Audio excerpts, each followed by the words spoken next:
When I was doing my initial search for an internship, one important piece of criteria for me was something unconventional. I started thinking, how cool would it be to work at a place completely devoted to Woodstock preservation? I knew a Woodstock Museum existed, so I put my Googling skills to test, and sure enough, I found the website. And I dreamed I saw Bob Marley singing one love in the sky, turning into butterfly across carnation, rainbow nation. After a little correspondence, my internship position was secured.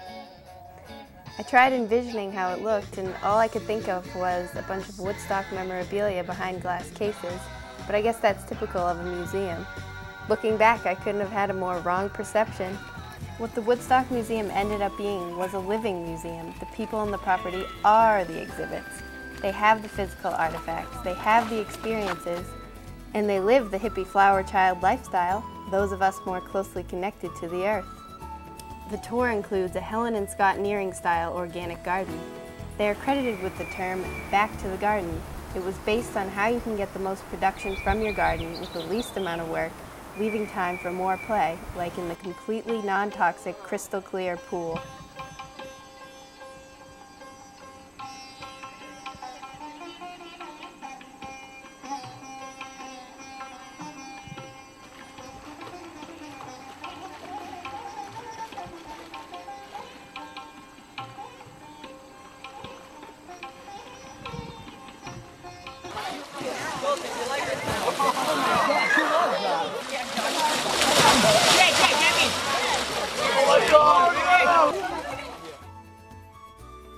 It also features photovoltaics and solar hot water, which directly reflect the 60s consciousness of sustainable living. I learned that the Woodstock Museum was the first to have a line-tied system that makes the meter run backwards. No, it's really going backwards. And the beauty of it is, it's winter. You're looking at two passive solar trackers that have 1,200 watts of PV each on them. They track from east to west and maximize the number of kilowatt hours that the photovoltaics produces. Visitors step back in time when they enter the vintage psychedelic bus, followed by hipstery in the multimedia theater.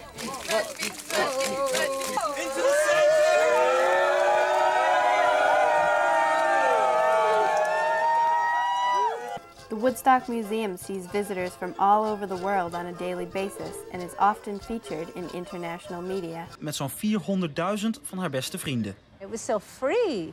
And of course I did bring my marijuana. There's no question about it. We smoked until we don't remember what happened. Het is dus waar wat ze zeggen. Als je je Woodstock kan herinneren, dan was je er niet bij.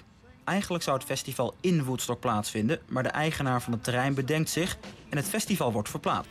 For some, the Woodstock Festival may have been just a concert, but for many others it was a way of life, and that way of life is carried on today at the Woodstock Museum. All summer long we hosted Groovy Movie Tuesdays, where we showed films on the Beatles, Bob Dylan, Bob Marley, and the Dead, among others.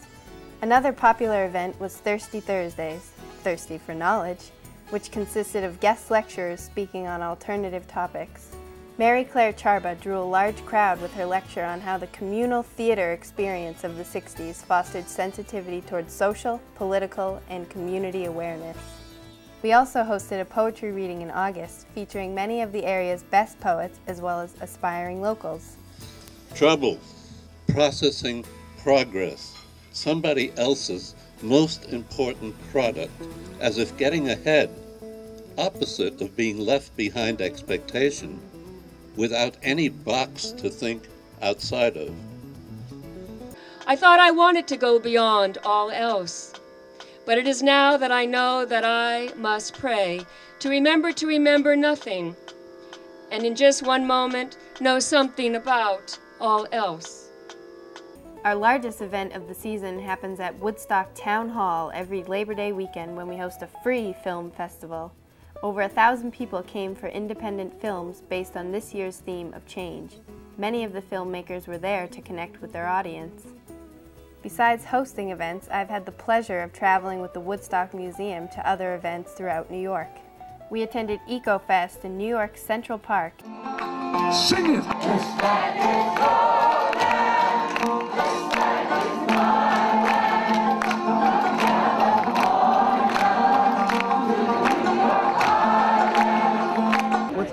this car? It's awesome. It's a hybrid car. It's a hybrid? Yeah. What does that mean? Anything? It means it's like Environmentally friendly. And Harvest Festival in Hancock, New York to educate people on alternative living and being closer to the earth.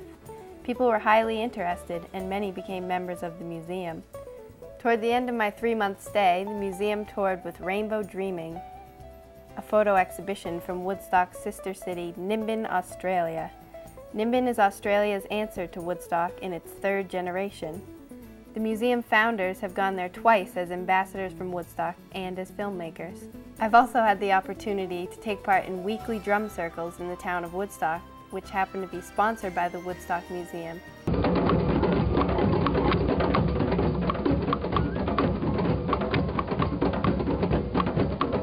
The latest addition to the museum is an iconic image of a hippie holding up a peace sign. The museum held an architectural competition to create the entry into their ecologically designed exhibit space. Grants, donations, memberships, and corporate sponsorships are helping to complete the project. You can also help by joining the museum and getting gifts relating to the museum's mission. Woodstock Museum is a nonprofit educational institution chartered by the New York State Board of Regents. Larger groups pre-plan their trip, choosing activities like tie-dyeing, solar energy workshops, Native American crafts and storytelling. This is Nowara. This represents Turtle Island, or Mother Earth. And she was an old grandma. And she still continues to teach about Mother Earth wherever she goes. If you look at this bird, you'll notice that there's something coming from his mouth. And that reminds me about how the birds have beautiful songs to share with us. Social activism.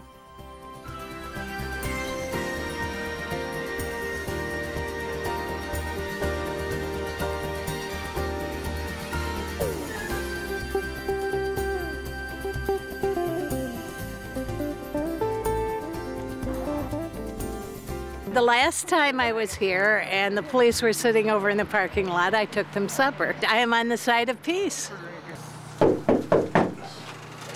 Well, if you interfere with the operation here, then you'll be excluded from the property. The situation would have been different.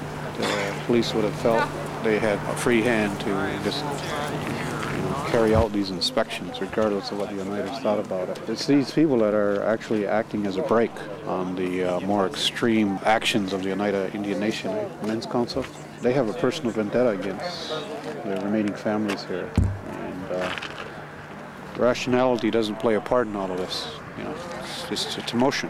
And the police, I think, from what I saw today, there's a reluctance for them to push this too far. And a 6-screen multimedia show, The 60s Revelation.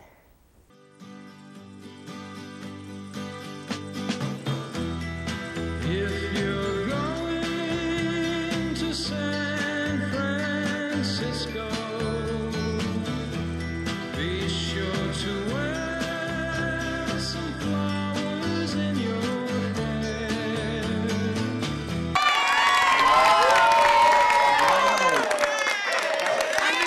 it makes sense to want peace when you're fighting in a war that we have no business being in.